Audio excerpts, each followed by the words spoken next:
Okay, some tips for the upcoming exam.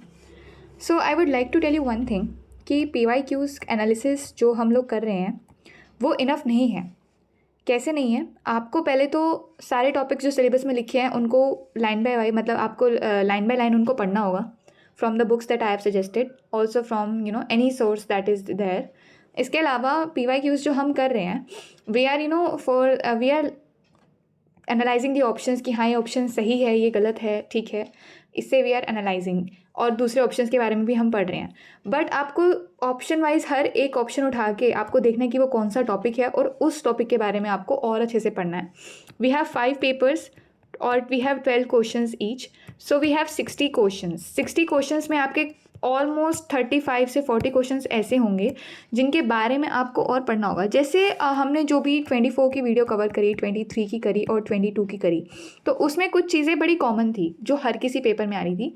आपका host rock और आपका नेचर ऑफ रॉक, ये इस पे क्वेश्चंस आए रहे थे। एरियाज़ आपके किस और कौन सा एरिया में प्रेजेंट है, मतलब एरिया वाइज और का डिस्ट्रीब्यूशन और उसका मिनरल कौन सा है, इस पे ज़रूर आपके क्वेश्चंस रिपीट हो रहे थे। टेक्सचर और स्ट्रक्चर के क्वेश्चंस आपके 23 में ज़्यादा आए थे, तो दे आर हैवी चांसेस कि भी वो इस बार भी आए।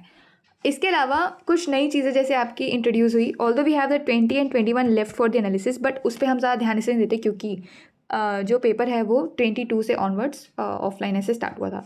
स्टैटिफॉर्म और स्टेटा बाउंड डिपॉजिट्स के बारे में हमने देखा कि पूछा गया है। वॉल रॉक ऑल्ट्रेशन के बारे में हमसे पूछा गया है। हाइड्रोथर्मल का तो हमारे पास ऑलमोस्ट हर पेपर में 2-2 क्वेश्चंस आ ही रहे हैं। Phosphorite deposits are there, oxidation of sulphide gossans are there, ठीक है।